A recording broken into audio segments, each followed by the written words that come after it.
आज हम आपको झारखंड राज्य के कोडरमा जिला का डोमचांच का बाजार दिखा रहे हैं। डोमचांच कोडरमा जिला का एक छोटा सा कस्बा है और प्रखंड मुख्यालय है। डोमचांच जमुआ कोडरमा मुख्य मार्ग पर बसा हुआ है। अभी हम डोमचांच से कोडरमा की ओर जा रहे हैं। डोमचांच का बाजार लगभग 1.5 किलोमीटर क्षेत्र में मुख्य मार्ग के किनारे बसा है। डोमचांच 1990 के दशक तक अबरख यानी माइका की खदानों की वजह से प्रसिद्ध था। यहाँ के खदानों से उच्च कोटि का अबरख प्राप्त होता था। अबरख यानी माइका का उपयोग मुख्य रूप से विद्युत उपकरणों में कुचालक यानी नन कंडक्टर के रूप में किया जाता है। अब अबरख के स्थान पर अन्य कुचालकों का उपयोग किया जाता है। अबरख की खदानों की वजह से पूर्व में डोमचांच के लोग समृद्ध थे, क्योंकि यहाँ के लोगों को स्थानीय स्तर पर रोजगार मिल जाता था। अबरख की खदानों की वजह से खदानों के मालिक, खनिकों, श्रमिकों, वाहन मालिकों, ड्राइवरों इत्यादि को प्रत्यक्ष रूप से रोजगार प्राप्त होता था, जबकि वाहनों के मैकेनिकों, होटलों, स्थानीय दुकानदारों इत्यादि को अप्रत्यक्ष रूप से रोजगार मिलता था। यहाँ की अबरख का निर्यात विदेशों में भी किया जाता था। उस वक्त विदेशी व्यापारी झुमरी तिलैया या गिरिडीह आने के बाद डोमचांच भी आते थे, ताकि यहाँ के स्थानीय अबरख व्यवसायियों से अबरख की सीधी खरीद कर सकें। विदेशी व्यापारियों के डोमचांच आने से डोमचांच की समृद्धि का पता चलता है।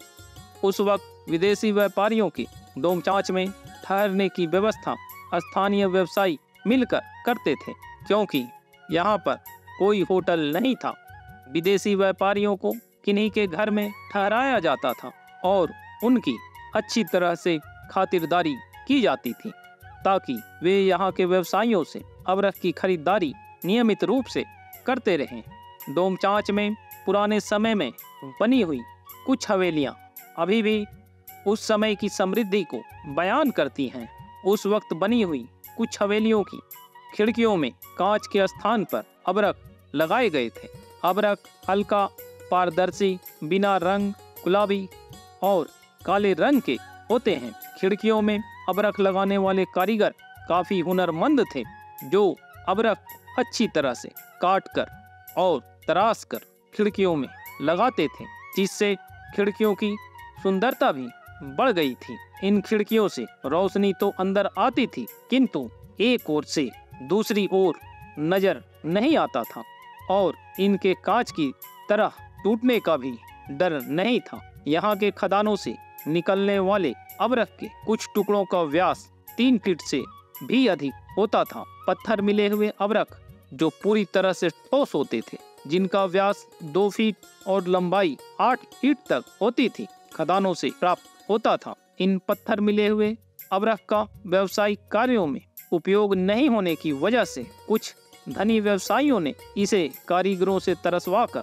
अपने घर के मुख्य दरवाजे का चौखट बनवाया था और इसमें लकड़ी के दरवाजे लगवाकर अबरख के बड़े टुकड़ों को लगवा दिया था, ताकि दरवाजा चांदी की तरह चमकदार दिखे। इसके अलावा कुछ धनी व्यवसायियों ने सार्वजनिक स्थानों पर पत्थर मिले हुए अबरख का तोरण द्वार भी बनवा दिया था, ताकि लोगों को इस स्थान के अबरख के मामले में समृद्ध होने का पता लगता रहे।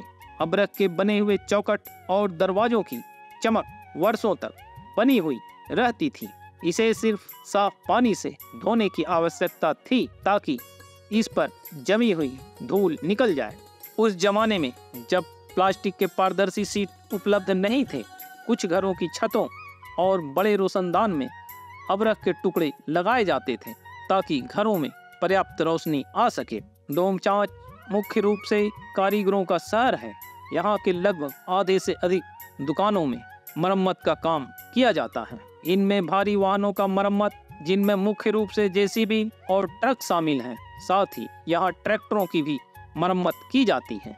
इसके अलावा यहाँ ट्रकों की चेचिस पर बॉडी भी तैयार किया जाता है। यहाँ के कारीगर लोहे और स्टील के दरवाजे, खिड़कियाँ, ग्रिल, रेलिंग, घरों या दुकानों में कांच के दरवाजे, खिड़कियां इत्यादि भी अच्छी तरह से बनाते हैं। यहाँ के कुशल कारीगर स्टील के दरवाजे, खिड़कियों, ग्रिल, रेलिंग इत्यादि की वेल्डिंग करने के बाद इसे इस प्रकार तराशते हैं कि जोड़ का पता ही नहीं चलता है।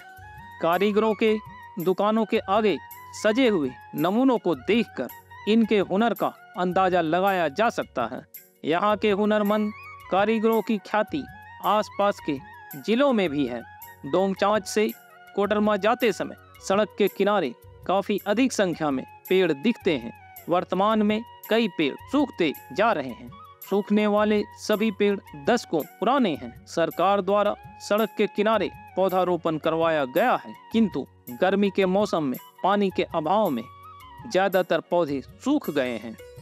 अगर आपको हमारा यह वीडियो पसंद आता है तो लाइक का बटन दबाना और चैनल को सब्सक्राइब करना मत भूलिए।